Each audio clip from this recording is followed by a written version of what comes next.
আল গীবাতু আশাদ্দু মিনাজ জিনা। গীবত জিনার চেয়েও কি ঘৃণিত এবং মারাত্মক কঠিন বিষয়। কেন? গীবত বিষয়টাকে আমরা এত বেশি হালকা করে ফেলেছি, দুইজন পাঁচজন এক জায়গায় বসলে গীবত না করলে আমাদের আসরটা জমে না, ঠিক না? খানার টেবিলে বসেছেন, চায়ের দোকানে বসেছেন, এমন কি মসজিদেও বসেছি, দেখা গেল সেখানে দুইজন চারজন বসেছি, দেখা গেল সেখানেও দেখা যাচ্ছে আমরা কারো না কারো গীবতে লিপ্ত হয়ে গেছি। তাহলে গীবতটা এটা আমাদের মাঝে এত বেশি এই মানে স্বাভাবিক হয়ে গেছে যে গীবতকে মানুষ সাধারণত এখন অপরাধ মনে করছে না। জিনা যত বড় অপরাধ, হাদিসের মধ্যে বলা হচ্ছে জিনা সে গীবতকে আরো বেশি বড় অপরাধ। তো মারাত্মক বড় অপরাধ কিভাবে? কারণ একটা দিক হলো জিনা, আলিয়াযু বিল্লাহ, আল্লাহ হেফাজত করুক, কেউ যদি জিনা করে, প্রকাশ্যে কি কেউ জিনা করে? গীবত লুকাই লুকাই করে নাকি? বললাম তো, চায়ের দোকানে বসেছি, খানার টেবিলে বসেছি, দুই তিনজন বন্ধু এক জায়গায় বসে গল্প করছি, এমনকি মসজিদে বসলাম, তখনও দেখা গেল আমরা কি একজন আরেকজনে কি করি? গীবত করছি। অর্থাৎ গীবতকে আমরা প্রকাশ্যে করছি। দ্বিতীয়ত, কেউ যদি আলিয়াযু বিল্লাহ, আল্লাহ হেফাজত করুক, কেউ যদি জিনায় লিপ্ত হয়, তখন সে যদি ঈমানদার হয়, তখন সে এই অপরাধ করে চুপ থাকতে পারে না। ভুলবশত সে অপরাধ করে ফেললেও সেই দৌড়ে আল্লাহ তাআলার দরবারে সিজদায় পড়ে তওবা করে আল্লাহ তাআলার দরবারে ক্ষমা চায়। যদি ঈমানদার হয়, এই ধরনের হয়তো গুনার কাজে লিপ্ত হয়ে গেছে শয়তানের প্ররোচনায় নানা কারণে, তখন ঈমানদার হলে সে বসে থাকতে পারে না, সে দৌড়ে আল্লাহ তাআলার কুদরতের কদমে সিজদা দিয়ে ওই বান্দা আল্লাহর কাছে ক্ষমা চায়। দ্বীনের কোন বিষয়ে জানার জন্য সামান্য সময় ব্যয় করা, কেউ যদি 1000 রাকাত নফল নামাজ পড়ে, বলা খুব সহজ না নাকি? পড়া 1000 রাকাত কি নফল নামাজ পড়া কে তো সহজ? এত সহজ না। বলা অনেক সহজ, করা কিন্তু এত সহজ না। কিন্তু রাসূল করিম সাল্লাল্লাহু আলাইহি ওয়া আলিহি ওয়াসাল্লাম আমাদেরকে এই শুভ সংবাদ দিয়েছেন, কেউ যদি দ্বীনের কোনো বিষয়ে জানার জন্য সামান্য সময় দেয়, এই সামান্য সময়ে সেই দ্বীনের কোনো বিষয়ে কিছু শিখতে পারলো, ওই সামান্য সময়টা তার জন্য 1000 রাকাত নফল নামাজ পড়ার চেয়ে অনেক বেশি সওয়াব এবং গুরুত্বপূর্ণ। এটা আবু দাউদ এবং তিরমিজি শরীফের হাদিস। রাসূল করিম সাল্লাল্লাহু আলাইহি ওয়াসাল্লাম তার সাহাবী হযরত আবু যর গিফারি রাদিয়াল্লাহু তাআলা আনহু কে রাসূল করিম সাল্লাল্লাহু আলাইহি ওয়াসাল্লাম সম্বোধন করে বলছেন, ইয়া আবাদার বি আনতা ওয়াদুয়া ফাতা'লামা বাবান মিন আবওয়াবিল ইলমি খায়রুল লাকা আন তুসাল্লিয়া আলফ রাকআ। হে আবু যর, তুমি সকালে বা সন্ধ্যায় যে কোনো সময়ে দ্বীনের কোনো বিষয়ে জানার জন্য তোমার ঘর থেকে বের হয়েছো, এই তোমার ঘর থেকে বের হওয়া দ্বীনের কোনো বিষয়ে জানার জন্য, এটা তোমার জন্য 1000 রাকাত নফল নামাজ পড়ার চেয়ে অনেক বেশি উত্তম এবং গুরুত্বপূর্ণ। এবং মিশকাত শরীফের একটা হাদিসের মধ্যে আছে, মুদারাসা হযরত আব্দুল্লাহ ইবনে আব্বাস রাদিয়াল্লাহু আনহু রিওয়ায়াত, মুদারাসাতু সাআ খায়রুম মিন ইহয়াইল লাইলা। সামান্য সময় দ্বীনের কোন বিষয়ে জানার জন্য ব্যয় করা সম্পূর্ণ রাত জেগে ইবাদত করার চেয়ে অনেক বেশি উত্তম। একজন মানুষ কি সম্পূর্ণ রাত জেগে কি ইবাদত করলে, নামাজ পড়লো, জিকির আজকার তাসবিহ তাহলিল, এগুলো অনেক বড় ইবাদত, কিন্তু সামান্য সময়, সেই সময়টা এমনও হতে পারে 1 মিনিট 2 মিনিট, অর্থাৎ 1 মিনিট 2 মিনিট আপনি দ্বীনের কোন একটা বিষয়, একটা কোন মাসালা চাইলে 1 মিনিট 2 মিনিটে শিখতে পারবেন না? পারবেন তো অবশ্যই। মনে করুন আমরা যদি বলি কি গোসলের ফরজ কয়টি? 3টি না? গোসলের ফরজ কয়টি? 3টি। আমরা গোসলের ফরজ সম্পর্কে জানলাম, এটাও জানা না? ওটা জানতে হতে আপনার 1 থেকে 2 মিনিট সময় লাগবে, নাকি এর চেয়ে বেশি সময় লাগবে না।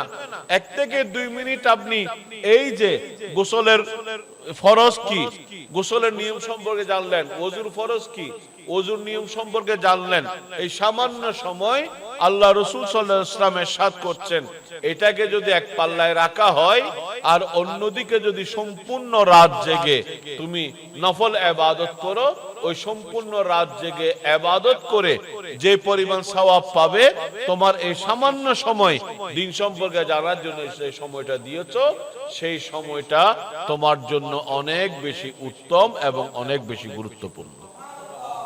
তো এই জন্য এই আজকে হঠাৎ বৃষ্টি হয়েছে, রহমতের বৃষ্টি দরকার আছে, এটা আল্লাহ তাআলার দরবারে শুকর। হয়তো অনেকের কিছুটা আমাদের মাহফিল যারা আয়োজন করছেন তাদেরও এবং এই সমস্ত ভাইয়েরা আসার জন্য যারা নিয়ত করেছিলেন, হয়তো বিভিন্ন কারণে যথাসময়ে আমাদের ভাইয়েরা এখন উপস্থিত হতে পারেননি। আমি অনুরোধ করব যারা আসার জন্য নিয়ত করেছেন, আপনি এখানে উপস্থিত হওয়া মানে আপনার সম্পূর্ণ রাত জেগে ইবাদত করার সওয়াব অর্জন করা। এখানে আসা মানে আপনি এক রাতে 1000 রাকাত নফল নামাজ পড়া। এখানে আসা মানে হাদিসের মধ্যে আছে এই ধরনের মজলিসে বসা মানে বেহেশতের মধ্যে বসা। কোথায় বসা? বেহেশতের মধ্যে বসা। তাও তিরমিজি শরীফ এবং তাবরানী শরীফের হাদিস।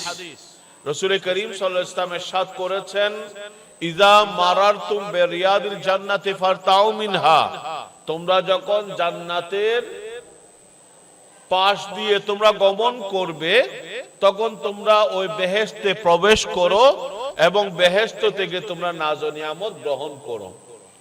তো সাহাবায়ে কেরাম আরজ করলেন, ইয়া রাসূলুল্লাহ ওয়া মা রিয়াদুল জান্নাহ, ইয়া রাসূলুল্লাহ এই দুনিয়াতে আমরা বেহেশত কোথায় পাবো এবং বেহেশতের নিয়ামত কোথায় পাবো? আল্লাহ রাসূল বলেন আছে, সেটা কি? মাজালিসুল ইলমি আও হিলাকাতুজ যিকরি, যেই মজলিসে দ্বীনের ইলমের আলোচনা হয় ওই ধরনের মজলিসে গিয়ে বসো। সেখানে বসা মানে তুমি বেহেশতে বসেছো এবং যতক্ষণ বসা থাকবে ততক্ষণ তুমি বেহেশতের নিয়ামত গ্রহণ করতে থাকবে। তা আমরা এখানে যারা বসেছি, আপনারা যারা বসেছেন আলহামদুলিল্লাহ, এটা কোথায় বসেছেন? বেহেশতে বসেছেন এবং বেহেশতের নিয়ামত গ্রহণ করছেন। সাথে সাথে এই ধরনের মজলিসে যারা উপস্থিত হয়, আপনি ঘর থেকে বের হয়েছেন, হাদিসে পাকের মধ্যে আছে আপনি এদিকে ঘর থেকে বের হয়েছেন, অন্যদিকে আল্লাহ তাআলা আপনার জন্য বেহেশতের দরওয়াজা খুলে দিয়েছেন।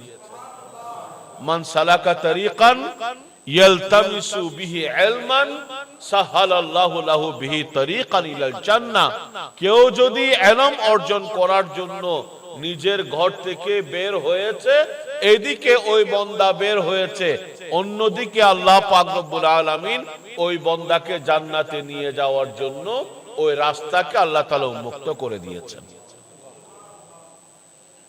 এবং হাদিসের মধ্যে আছে আপনারা ঘর থেকে কেউ হেঁটে এসেছেন, কেউ গাড়িতে করে এসেছেন, নানাভাবে এসেছেন, আল্লাহ রাসূল সাল্লাল্লাহু আলাইহি ওয়াসাল্লাম বলছেন আপনারা যেহেতু দ্বীনের বিভিন্ন বিষয়ে দ্বীনের ইলম, দ্বীনের জ্ঞান অর্জন করার জন্য আপনারা ঘর থেকে বের হয়েছেন, হাদিসে পাকের মধ্যে আছে যারা দ্বীনের কোনো বিষয়ে জানার জন্য নিজেদের ঘর থেকে বের হয়, ওই সমস্ত বান্দাদের সম্মানার্থে আসমানি জগতের নূরানি ফেরেশতারা তাদের রহমতের ডানা ওই সমস্ত বান্দাদের জন্য বিছিয়ে দেন। ওয়া ইন্নাল মালাইকাতা লাতাদাউ আশনিহাতাহা রিদাল লিতালিবিল ইলমি, হাদিসের মধ্যে আছে যারা ইলম অর্জন করার জন্য চাই, ইচ্ছা পোষণ করে ইলম অর্জন করার জন্য নিজের ঘর থেকে বের হয়েছে, ওই সমস্ত বান্দাদেরকে খুশি করার জন্য, তাদেরকে খুশি করতে চাচ্ছেন আল্লাহ তাআলা কাদের মাধ্যমে? বেহেশতের আপনার এই আসমানি জগতের নূরানি ফেরেশতাদেরকে পাঠিয়ে দিলেন। ওই নূরানি ফেরেশতারা তাদের নূরানি ডানাগুলো আপনাদের সম্মানার্থে বিছিয়ে দিলেন। তো সুতরাং এই মজলিস অত্যন্ত গুরুত্বপূর্ণ মজলিস। এই মজলিসে যারা এসেছেন এবং যারা আসছেন প্রত্যেককে আমি এই আসার জন্য, যথাসময়ে পৌঁছার জন্য আপনাদেরকে অনুরোধ করছি। যাই হোক, এখানে আমাকে তিনটা বিষয় দেওয়া হয়েছে। একটা হলো গীবত, আর একটা হলো হিংসা, আর একটা হালাল হারাম। যদিও বা আমরা নানা কারণে এই যথাসময়ে শুরু করার সুযোগ হয়নি, তিনটি বিষয়ের উপর ইনশাআল্লাহ সংক্ষিপ্ত আলোচনা করার আমি চেষ্টা করব। প্রথমে গীবত।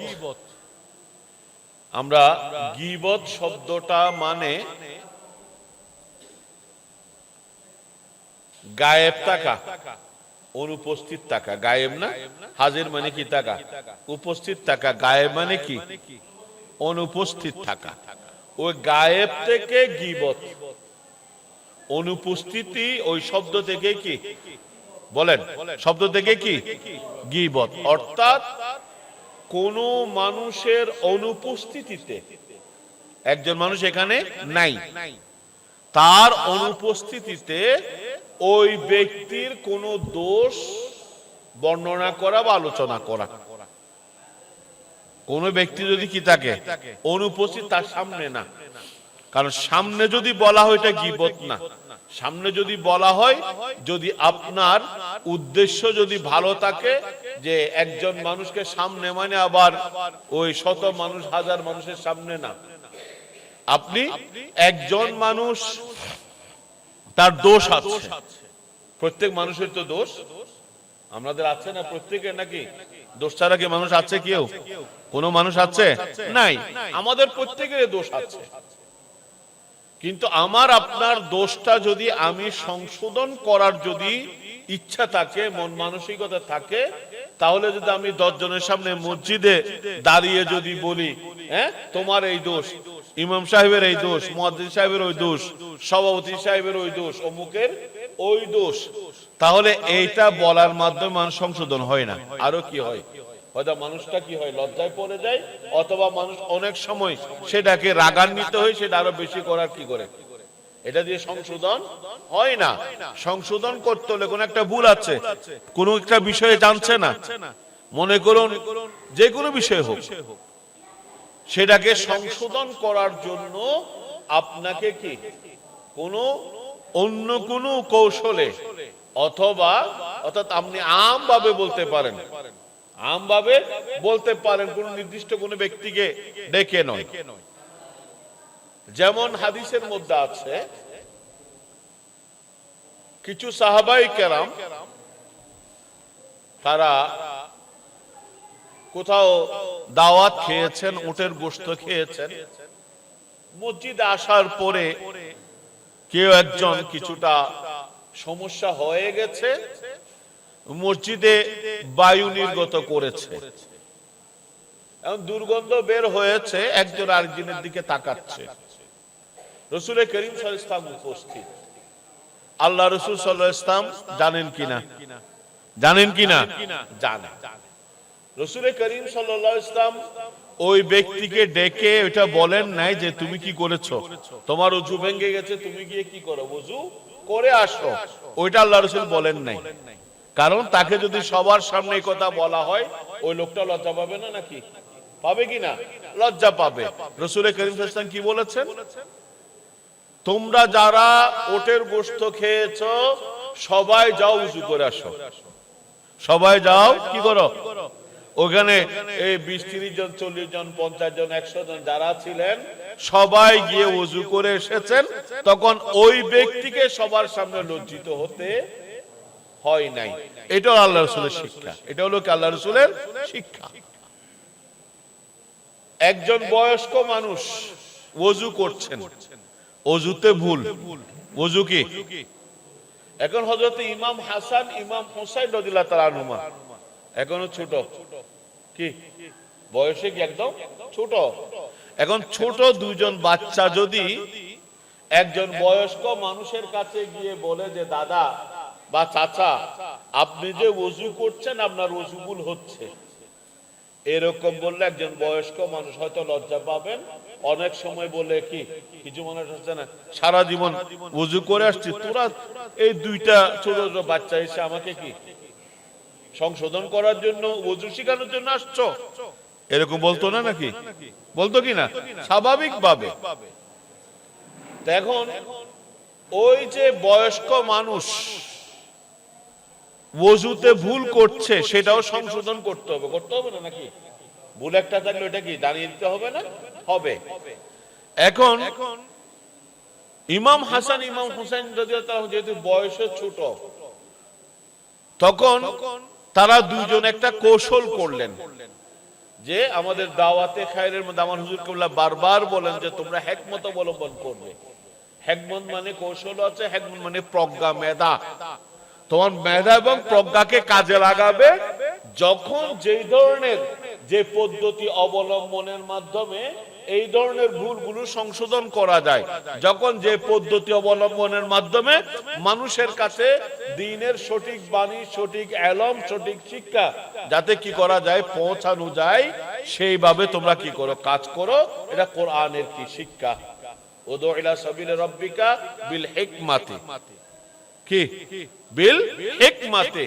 আল্লাহ বলছেন আল্লাহর পথে মানুষকে ডাকো, আহ্বান করো হিকমতের মাধ্যমে। তারপরে বলা হচ্ছে কি মাওয়াজিদ হাসানা, তারপর বলা হচ্ছে তোমার ওয়াজের মাধ্যমে। প্রথমে বলা হয়েছে কিসের মাধ্যমে? হিকমতের মাধ্যমে। হিকমত মানে কি? প্রজ্ঞা। হিকমত মানে প্রজ্ঞা, হিকমত মানে কৌশল, হিকমত মানে যে অবস্থায় যেই ধরনের পদ্ধতি অবলম্বন করতে হবে সেটা অবলম্বন করা। তো যেটা বলছিলাম, একজন বয়স্ক মানুষ ওযু করছেন, ভুল করছেন, ঠিক আছে? ইমাম হাসান হুসাইনের ছোট বাচ্চা, এখন এই দুইজন ছোট বাচ্চা যদি গিয়ে একজন বয়স্ক মানুষকে বলে যে দাদা বা চাচা, আপনি যে জ্যাঠা, আমরা ছোটবেলায় জ্যাঠা বলি না, জ্যাঠা বা দাদা, যে আপনি ওযু করছেন, ওযু ভুল হচ্ছে, ওটা বললেও মানুষটা হয়তো রাগ করতে পারেন, অথবা উল্টো করতে পারেন, অথবা বকাশকাও করতে পারেন। তাহলে ইমাম হাসান হুসাইন কি করলেন? তারা দুইজন ওই বয়স্ক লোকটির কাছে গেলেন, গিয়ে ওনাকে বললেন যে দেখুন, আমরা দুই ভাই, প্রায়শ আমাদের মাঝে ঝগড়া লাগে একটা বিষয় নিয়ে, সেটা হলো ওযু নিয়ে। বিষয়টা কি? ওযু। কি বিষয়? যে আমি বলি তুমি ওযু করো, তোমার ওযু ভুল, আমার ওযু শুদ্ধ। আবার সে আমাকে বলে তোমার ওযু ভুল, আমার ওযু শুদ্ধ। কারণ দুইজন যদি কি ঝগড়া লাগে, তৃতীয় আরেকজন কি করতে হবে? ফয়সালা করতে হবে না? এমনি ঝগড়া লাগলে ফয়সালা করতে হবে। কোন একটা বিষয়ে না জানলে দুইজনের মধ্যে কার ভুলটা সেটা দরিয়ে দেওয়ার জন্য কারো কাছে যেতে হবে না? তখন ওই বৃদ্ধ বয়স্ক লোককে বলছেন দেখুন, আমরা দুইজন যেহেতু প্রায়শ আমাদের মাঝে ঝগড়া লাগে, এই জন্য আমরা আপনার সামনে ওযু করব দুইজনেই। আপনি দেখবেন, আপনি যেহেতু বয়স্ক মানুষ, মুরব্বী মানুষ, আপনি দেখার পরে দুইজনের মধ্যে কার ওযু শুদ্ধ এবং কার ওযু ভুল, আপনি কি আমাদেরকে কি করবেন? সংশোধন করে দিবেন। ওই বয়স্ক বলেন হ্যাঁ ঠিক আছে, ভালো কথা, ঠিক আছে, তোমরা দুইজন ওযু করো। ইমাম হাসান ইমাম হুসাইন রাদিয়াল্লাহু তাআলা আনহুমা, যারা রাসূল করিম সাল্লাল্লাহু আলাইহি ওয়াসাল্লামের ঘরে যারা বড় হয়েছেন, আল্লাহ রাসূলের কাছে যারা শিক্ষা গ্রহণ করেছেন, তাদের তো ওযুতে ভুল হওয়ার সম্ভাবনা আছে? কোনদের উপর সম্ভাবনা নেই। তো দুইজন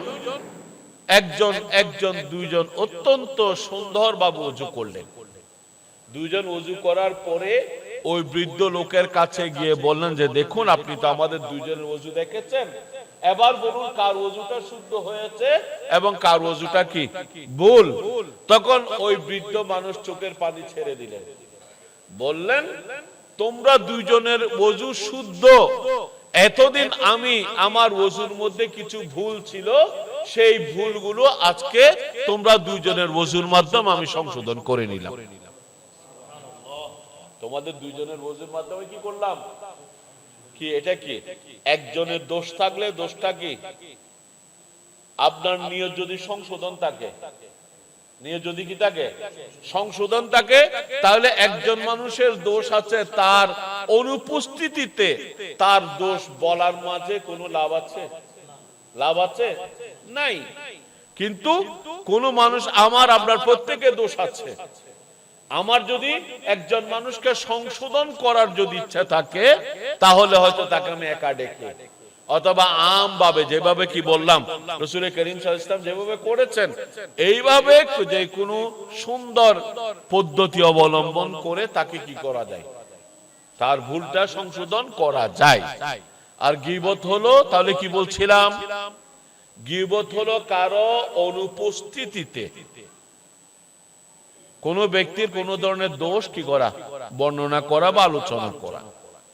সেটা ওই ব্যক্তির চরিত্রের হোক, ওই ব্যক্তির শারীরিক ভাবে হোক, অথবা আপনি ওই ব্যক্তির নাম ধরলেন না, ইশারা ইঙ্গিতে বললেন যাতে বুঝে গেল, মানুষ কি বুঝতে পারলো, এই ধরনের কোন ব্যক্তির অনুপস্থিতিতে কোন দোষ বর্ণনা করা, এটা কি গীবত। এটা কি গীবত। হাদিসের মধ্যে আছে, গীবত হলো যিকরুকা আখাকা বিমা ইয়াকরা, যে তোমার একজন মুসলমান ভাই সম্পর্কে এমন কিছু বললে, যখন ওই কথাটা, ওই সংবাদটা ওই ভাইয়ের কাছে, মুসলমান ভাইয়ের কাছে যাবে, তখন সেটা তার কাছে খারাপ লাগবে, অপছন্দ করবে। এই ধরনের কোন কথা বলার নাম হলো কি? তো হাদিসের মধ্যে আছে, একজন সাহাবী জিজ্ঞেস করলেন, ইয়া রাসূলুল্লাহ, যে ভাইয়ের যে তার কাছে দোষটা আছে সেটা আমি তার অনুপস্থিতিতে বলেছি, এটা গীবত। যদি ওই দোষটা তার কাছে না থাকে, আমাদের অনেক সময় কি করি, একজনের গীবত করি, অথবা একজনের সম্পর্কে এমন একটা দোষ বলে, এই দোষটা তার কাছে নাই। মানুষ, প্রত্যেক মানুষের দোষ আছে, কিন্তু আমি যে দোষটা বললাম ওই দোষটা তার কাছে নাই। নিজ থেকে বানিয়ে একটা কি করলাম, দোষ বলে দিলাম। আল্লাহ রাসূল সাল্লাল্লাহু আলাইহি ওয়াসাল্লাম বললেন, ওটা তো গীবত তো নয়, গীবতের চেয়ে আরো মারাত্মক, এটা তার উপর কিছু মিথ্যা তুমি অপবাদ দিলে, ফাকাত কি বাহাত্তাহু, তাকে তুমি অপবাদ দিলে। তাহলে এবার সংক্ষেপে আসুন, যে গীবত হলো কারো অনুপস্থিতিতে কি করা, বলেন, কারো অনুপস্থিতিতে তার কোন দোষ কি বর্ণনা করা বা আলোচনা করা। তো এই দোষ, এটাকে কোরআনুল কারীমের মধ্যে এত বেশি ঘৃণিত কাজ হিসেবে আখ্যায়িত করা হয়েছে। আল্লাহ তাআলা বলছেন, আইয়ুহিব্বু আহাদুকুম আন ইয়াকুলা লাহমা আখিহি মাইতান ফাকারিহতুমু। আল্লাহ তাআলা বলছেন, তোমাদের মাঝে কি এমন কেউ আছে, সে তার মৃত ভাইয়ের গোশত খাবে? মৃত ভাইয়ের কি বলেন না, শব্দটা এত সহজ না, কঠিন শব্দ না, কঠিন শব্দ না। এক তো মানুষের গোশত, মানুষের গোশত মানুষ খাইতে পারে, তাও আবার আপন ভাইয়ের গোশত, সেটা কেমন? যদি আরো কি হয়, মৃত মানুষ হয়, মৃত মানুষ হয়, তাহলে এটা কত ধরনের মারাত্মক কি অপরাধ এবং ঘৃণিত কাজ। এটা সাধারণত কুকুর, শুকুর, এই ধরনের এগুলো ছাড়া, কুকুর এবং কি এই ধরনের কতগুলো হিংস্র যে প্রাণীগুলো আছে, ইতর প্রাণী আছে, এইগুলো ছাড়া কি এই ধরনের কি আপন স্বজাতির গোশত অন্য, এমনকি সৃষ্টির অন্য কেউ কি খায় না। অনুরূপ ভাবে কোরআনের মধ্যে বলা হয়েছে, কেউ যদি কি করে, কারো কোন মুসলমান ভাইয়ের গীবত করে, তাহলে ওই সেই তার মৃত ভাইয়ের গোশত খাওয়ার মতো অপরাধ করেছে। সংক্ষেপে কয়েকটা কথা বলবো, তারপরে আপনার যে গীবত বলা হচ্ছে, যে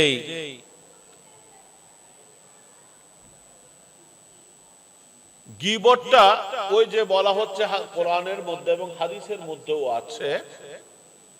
রাসূল করিম সাল্লাল্লাহু আলাইহি ওয়াসাল্লাম যখন মেরাজে গিয়েছেন, তখন জান্নাত জাহান্নাম পরিদর্শন করেছেন না নাকি? সেখানে জান্নাতীরা কি ধরনের নিয়ামত গ্রহণ করবেন, জাহান্নামীরা কি ধরনের শাস্তি ভোগ করবে, সেটা আল্লাহ রাসূল স্বচক্ষে কি দেখেছেন। তো সেখানে আল্লাহ রাসূল দেখে এসেছেন কিছু মানুষ তারা নিজেদের নখ দিয়ে নিজেদের শরীরকে কি করছে, নখ দিয়ে একদম ক্ষতবিক্ষত করে দিচ্ছে, আবার ওই গোশতগুলো আবার ঠিক হয়ে যাচ্ছে, আবার ক্ষতবিক্ষত করছে।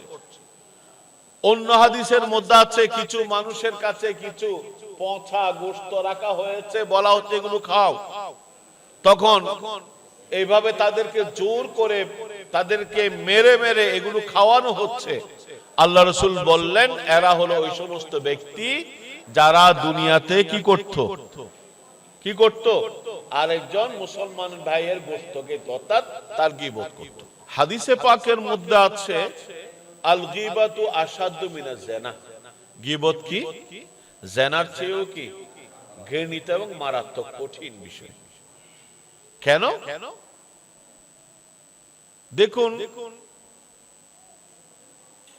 গীবত বিষয়টাকে আমরা এত বেশি হালকা করে ফেলেছি, 2 জন 5 জন এক জায়গায় বসলে গীবত না করলে আমাদের আসরটা জমে না, ঠিক না? খানার টেবিলে বসেছেন, চায়ের দোকানে বসেছেন, এমন কি মসজিদেও বসেছি, বসলাম কোথায়? মসজিদে। দেখা গেল সেখানে 2 জন 4 জন বসেছি, দেখা গেল সেখানেও দেখা যাচ্ছে আমরা কারো না কারো গীবতে লিপ্ত হয়ে গেছি। তাহলে গীবতটা এটা আমাদের মাঝে এত বেশি এই মানে স্বাভাবিক হয়ে গেছে যে গীবতকে মানুষ সাধারণত এখন অপরাধ মনে করছে না। গীবতকে কি বলেন না, গীবতকে জিনা যত বড় অপরাধ, হাদিসের মধ্যে বলা হচ্ছে জিনা সে গীবতকে আরো বেশি বলেন না বড় অপরাধ। তো মারাত্মক বড় অপরাধ কিভাবে? কারণ একটা দিক হলো জিনা, আলিয়াযু বিল্লাহ, আল্লাহ হেফাজত করুক, কেউ যদি জিনা করে প্রকাশ্যে কি কেউ জিনা করে? হ্যাঁ, করে না। গীবত লুকাই লুকাই করে নাকি?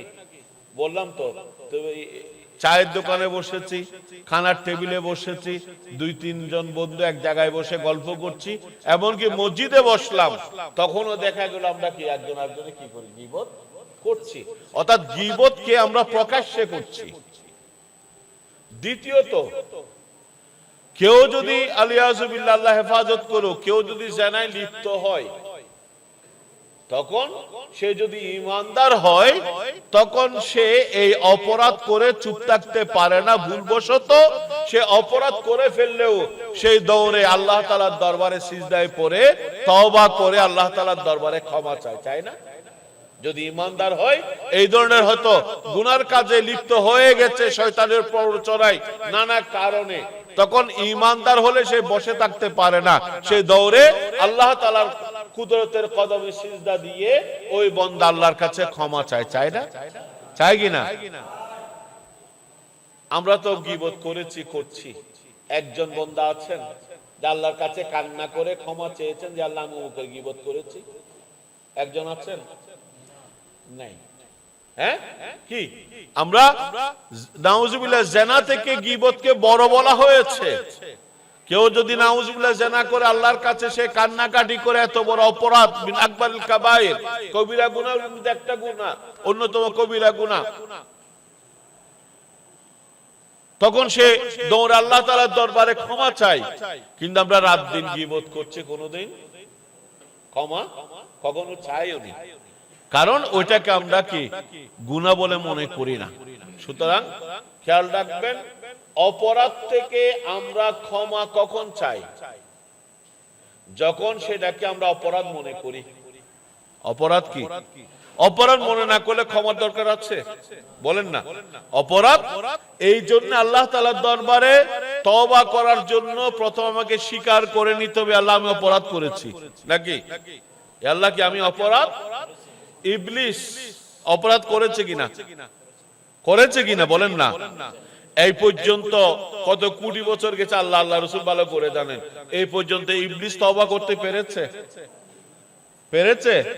পারবেও না, কিয়ামত পর্যন্ত পারবে না। কেন পারবে না?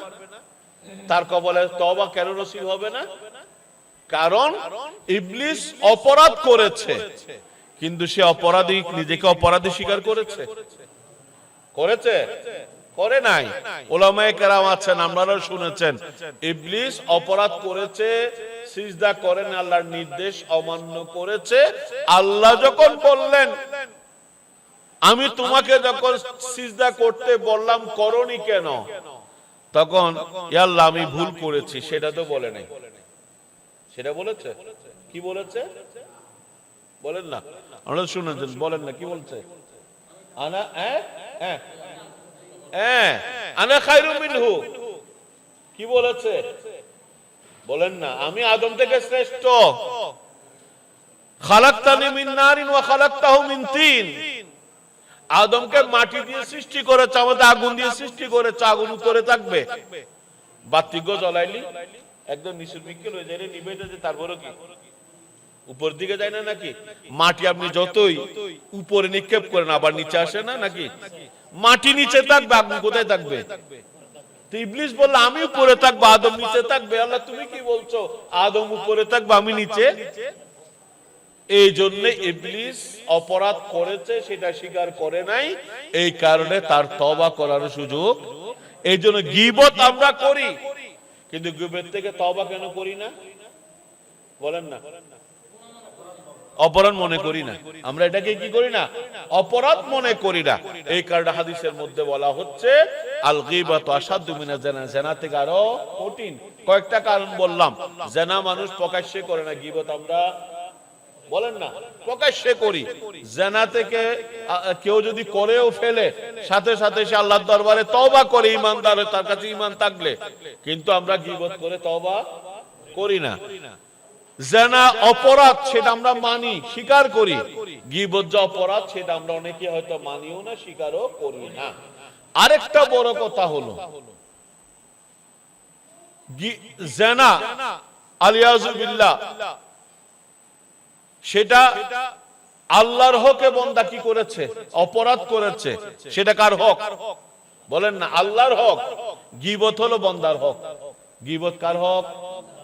তো বান্দার হক যখন মানুষ নষ্ট করে, আল্লাহ ক্ষমা করেন না যতক্ষণ পর্যন্ত বান্দা ক্ষমা করেন না।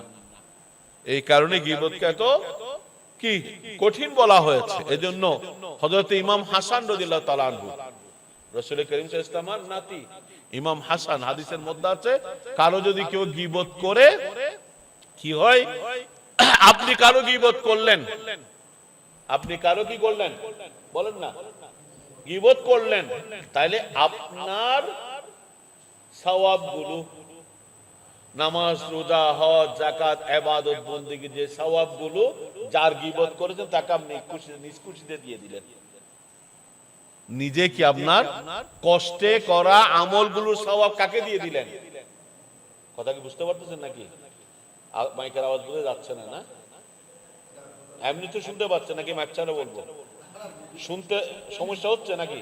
মাইকের আওয়াজ বোধহয় হচ্ছে না? না আচ্ছা যাক, আচ্ছা যাক, শোনা যাচ্ছে তো নাকি? আচ্ছা, নাহলে একটু কষ্ট করে সামনে চলে আসেন, তাহলে আমাকে ওই যে পিছনের ভাইয়েরা, আমরা একটু সামনে চলে আসেন, তাহলে মাইক ছাড়াও শুনতে পাবেন। করার কিছু নাই, পরিস্থিতি এরকম, আল্লাহর ইচ্ছা। তাও আল্লাহর বড় রহমত, এতদিন অনেক কি গরম ছিল, আজকে কিছুটা গরমটা সহনীয় হয়েছে, কমেছে, আল্লাহর দরবারে শুকর। তো বলছিলাম কি, আপনি কারো গীবত করেছেন মানে আপনি নিজ খুশিতে আপনার নামাজ, রোজা, হজ, যাকাত, ইবাদত, বন্দেগীর সওয়াবগুলো যার গীবত করে তাকে নিজে থেকে দিয়ে দিলেন, ওর অ্যাকাউন্টে চলে গেছে। এই জন্য ইমাম হাসান চিনেন তো নাকি? কে ইমাম হাসান? কে বলেন না ভাই? কে? আশ্চর্য, ওনারা কি হইতে শরম লাগছে না?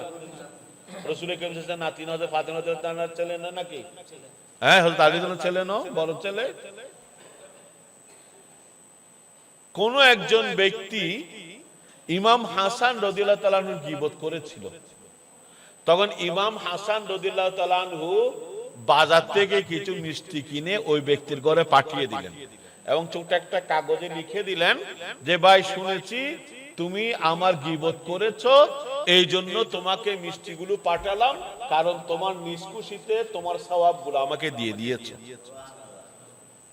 কি নিজে নিজের খুশিতে আরেকজনের কি সওয়াব আরেকজনকে দিয়ে দিচ্ছে নিষ্কুশিতে। এই জন্য গীবত, এটা আপনার হাদিসের মধ্যে আছে, গীবতকে বলে আল হালেকা।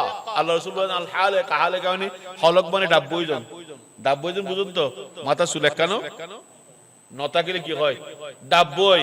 অনুরূপ ভাবে মানুষের কি এই গীবতের কারণে আমল এভাবে কি হয়ে যায়, ডাব্ব হয়ে যায়। কখন আপনার আমল ডাব্ব হয়ে গেছে আপনি নিজেও জানেন না।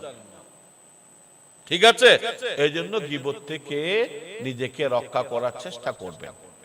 এবং অনেকগুলো সময় কম, আরো দুটো বিষয় আছে। আমাদের আবুল হাসেম চলে আসছে, এখন করার কিছু নেই, আরো একটু 10-15 মিনিট একটু সময় নিব। তো এই গীবত এটা কি অপরাধ, সেটা থেকে নিজে বেঁচে থাকার চেষ্টা করবেন।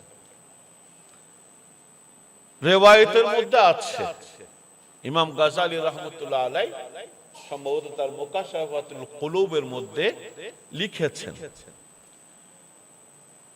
সাহাবায়ে কেরামের সময়ে গীবত করার মানুষ তেমন ছিল না। সাহাবায়ে কেরাম কেউ কারো গীবত করতো না। হয়তো যে কোনো ভাবে যে কোনো একজন ব্যক্তি কি করেছে, গীবত করেছে। রাসূল করিম সাল্লাল্লাহু আলাইহি ওয়াসাল্লাম মসজিদের মধ্যে গীবতের দুর্গন্ধ পাচ্ছেন। অর্থাৎ গীবত এই গুনাহ, সেটার কি ছিল, দুর্গন্ধ ছিল। কি ছিল? ছিল, এখন আছে।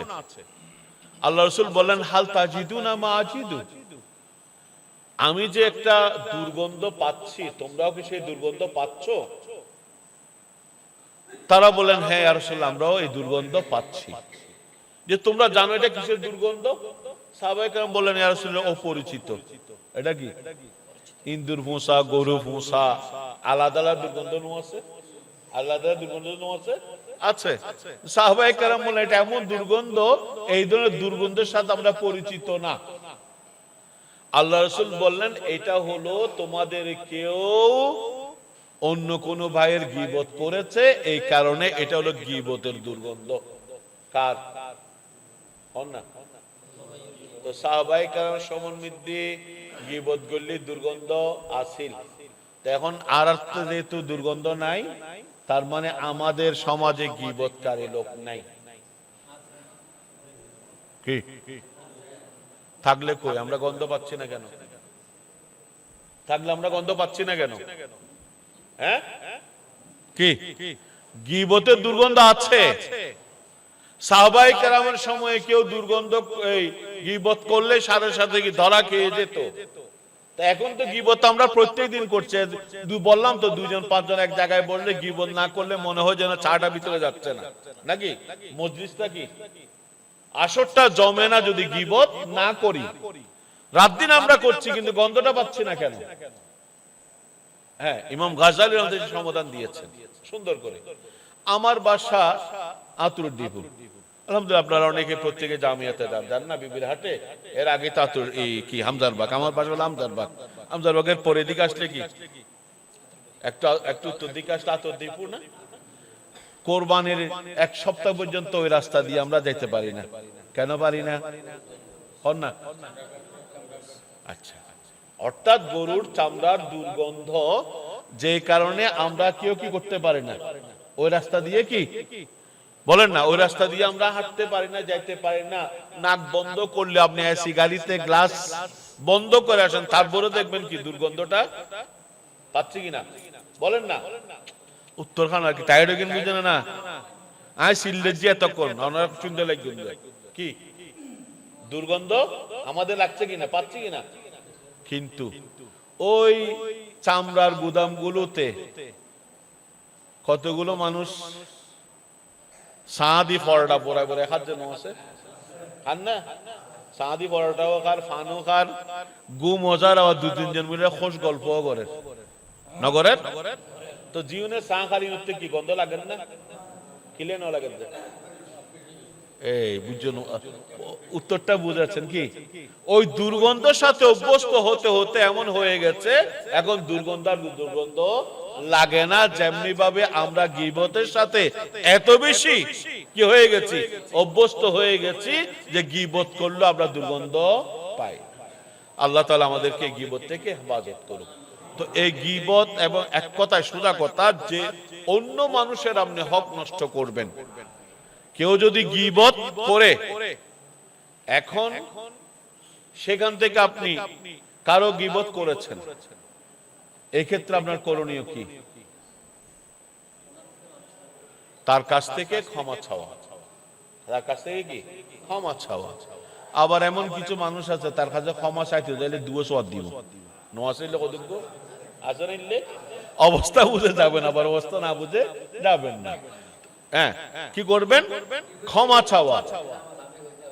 জি नहीं शुरुतुन खोयेशी शुरुतुन ने नवासिना शुरुतुन खोयेशी जी হ্যাঁ শুরু থেকে বলে আসছিলাম কারো দোষ আমার আপনার প্রত্যেকের দোষ আছে, আমরা মানুষ। কারো দোষ যদি কাকে আমি বলি আবার সামনে মানে মসজিদে মাইকে সবার সামনে অমুক এই দোষ করেছে, ওইটা বলে সংশোধন না। ওটার উদ্দেশ্য কি না সংশোধন। আপনাকে কাউকে যদি সংশোধন করার ইচ্ছা থাকে, দোষ আমার আপনার প্রত্যেকের কাছে আছে। এখানে যারা আছি তোর মধ্যে সবচেয়ে দোষ বেশি আমার আছে, আমি মেনে নিলাম। কিন্তু সেটা যে সংশোধন করতে চান তাহলে আমাকে ডেকে বলবেন যে এই আপনার এই কি এই কাজটা ভালো হচ্ছে না, এটা খারাপ, এটা আপনি সংশোধন হন, বা এটা ভালো হচ্ছে না। এইভাবে আপনি কি করলেন? সংশোধন করার উদ্দেশ্য থেকে। যাই হোক, এই জন্য এটা শুরুতে বলে আসছিলাম, আবার রিপিট করার সময় না। আমাদের আবুল হালিম সাহেব চলে এসেছেন, আমাদের সমত উমার সাহেবও চলে আসছেন বোধহয়। হ্যাঁ, উনিও কাছাকাছি চলে আসছেন। যাক, তো বলছিলাম কি এই ক্ষমা চাও। এখন কেউ যদি কি তার কাছে ক্ষমা চাইতে পারলেন না, কোথায় চলে গেছে, তার কাছে যেতে পারছেন না, অথবা মারা গেছেন, কি করবেন? হাদিসের মধ্যে আছে ওই ব্যক্তির জন্য আপনি আল্লাহর দরবারে দোয়া করবেন। আল্লাহ রাসূল তো কারো গীবত করতেন না কখনো। তারপরও রাসূল করিম সাল্লাল্লাহু আলাইহি ওয়াসাল্লামের একটা দোয়া ছিল, আল্লাহুম্মা ইনতাকতু আহাদান কি তাবতু আহাদান, যদি আমি কোন বান্দার গীবত করে থাকি। আল্লাহ তাআলা শিক্ষা দিচ্ছেন আমাদেরকে, যাতে আমরা কোন বান্দার গীবত করলে তার জন্য আল্লাহ তাআলার দরবারে কি করি? দোয়া করি, আল্লাহ যাতে তাকে ক্ষমা করে দেন। এইভাবে দোয়া করতে করতে এক সময়ে হয়তো আল্লাহ তাআলা আমার উপর আপনার উপর খুশি হয়ে ওই ব্যক্তির ওই হক আল্লাহর পক্ষ থেকে ওই বান্দাকে ওই হক দিয়ে দিবেন, এবং আপনার যে হকটা ওই ব্যক্তির সাথে জড়িত ছিল সেটা থেকে আল্লাহ তাআলা আপনাকে কি দিবেন? মুক্তি দিবেন। এখানে একটা বিষয় মনে রাখবেন, কিছু মানুষের অনুপস্থিতিতে, একটু বলে আর ভাই ওদিকে থাকার সময় বলছি না, কিছু মানুষের অনুপস্থিতি আবার দেখে কোন মানুষের অনুপস্থিতিতে কোন তার দোষ বললেও আবার গীবত হয় না। এই ধরনের কিছু মানুষ আছে। যেমন হাদিসের মধ্যে আছে 3 শ্রেণীর কথা বলা আছে। জালেম শাসক, সে জালেম শাসক, তার যদি দোষ সম্পর্কে বলা না হয় মানুষ কি হবে? মানুষ তার জুলুমের শিকার হবে না? বলো বলো কি?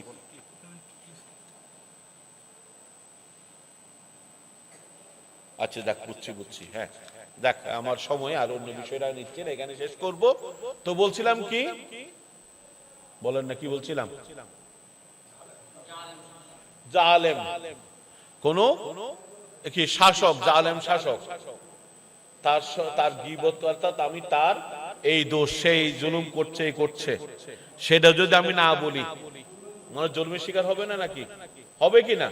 এখন আমি যে বলছি ওই শাসক কি আমার সামনে আছে? বলেন না, নাই।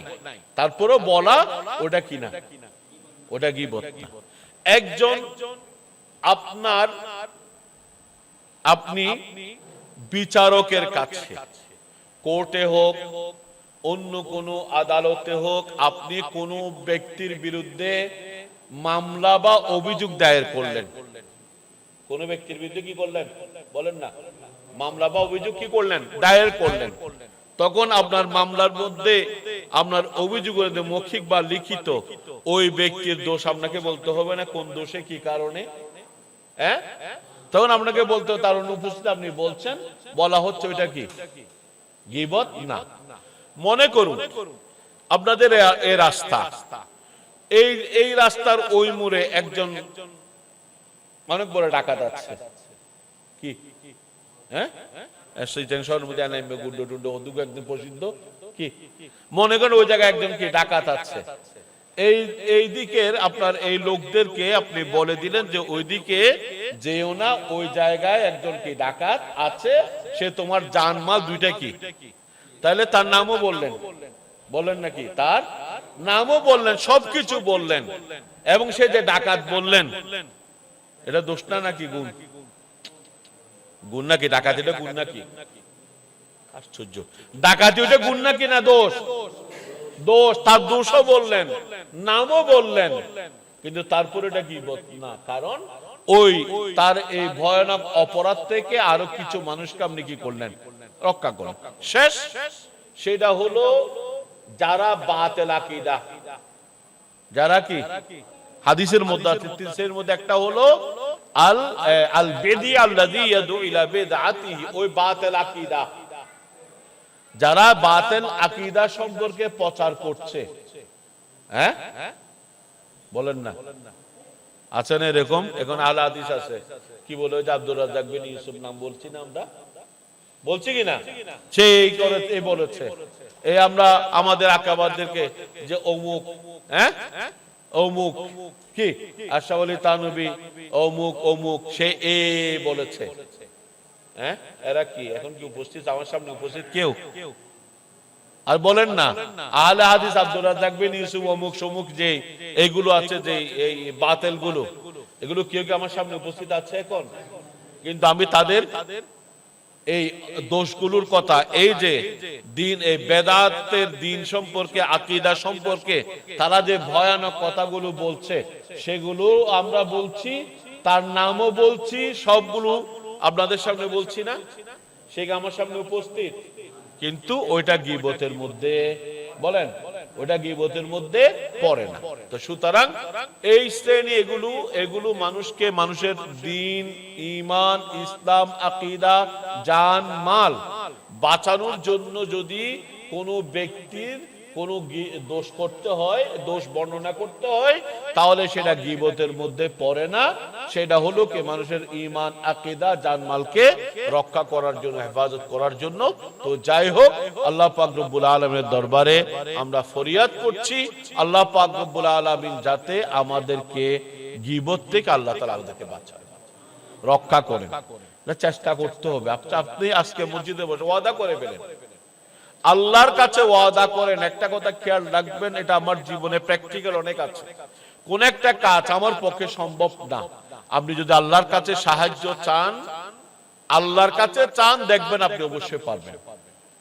এবং গীবত কারো করার আগে চিন্তা করবেন। এটা আমার হুজুর কেবলা তৈয়ব শাহ রহমতুল্লাহ আলাইহি, আমার হুজুর কেবলা তৈয়ব শাহ রহমতুল্লাহ আলাইহি সব সময় বলতেন, দেখুন কি কারো দোষ বর্ণনা করা, গীবত করা মানে কারো কি, বলেন বলেন না, কারো কি, আর বলে এক মিনিট শেষ করছি তো, কারো দোষ বর্ণনা করা, এটাকে গীবত বললাম না নাকি? মানে কি একজনের দোষ বর্ণনা করা, দোষ বর্ণনা করা, দোষ কি তার আছে, আমার কোনো দোষ নাই নাকি, বলেন না? আমি দেখুন ধোয়া তুলসী পাতা, যে আমার কোনো দোষ নাই, কোনো অপরাধ না, একদম নিষ্পাপ নাকি, হ্যাঁ মাথাও ঘুরে চলে একদম কটা ওয়াজ হতা শুনে কি আছে কইতে পারে, এত টায়ার্ড হয়ে গেলি না। কোন মানুষ আল্লাহর নবী রাসূল বলেন ওরা হলো মাসুম, আমরা প্রত্যেকেই কি আমাদের দোষ, অপরাধ, গুনাহ আমাদের আছে। আমি একজনের দোষ বর্ণনা করছি, আমার হুজুর কেবলা বলেন, তুমি যে কাউকে বলছো তার এই দোষ আছে, একটু আমার দিকে তাকান, আমার হাতের দিকে তাকান, কি বলেন না, দেখতেছেন, এটা দেখেছেন, কি দেখলেন বলেন তো, শেষ কি দেখুন, যে উগ্র দেখুন, জানো আর তিন ন দেখুন কি দেখুন, যে উগ্র হচ্ছে উগ্র অনন বিখ্যাত তিন নাম মিক্কে আমার হুজুর কাবলা তৈয়ব রহমতুল্লাহ বলছেন তুমি কারো গীবত করে একটা আঙ্গুল দিয়ে দেখাই দিচ্ছ তার মধ্যে একটা দোষ আর তিনটা আঙ্গুল তোমাকে বলছে তোমার কাছে আরো তিন ডবল দোষ তোমার কাছে কি বলেন না তো সুতরাং আমি যখন এই চিন্তা করব আরেকজনের দোষ নিয়ে আমার এত বেশি সময় দেওয়ার সুযোগ থাকবে না তখন নিজের দোষগুলো কিভাবে নিজে কি করব সংশোধন করব ওইটা নিয়ে যখন আমি ব্যস্ত হয়ে যাব অন্য কারো দোষ তালাশ করার সুযোগ আমার থাকবে না আল্লাহ পাক রব্বুল আলামিন বুঝার তৌফিক দান করুক আমিন ওয়া আখিরু আসসালামু আলাইকুম ওয়া রাহমাতুল্লাহি ওয়া বারাকাতুহু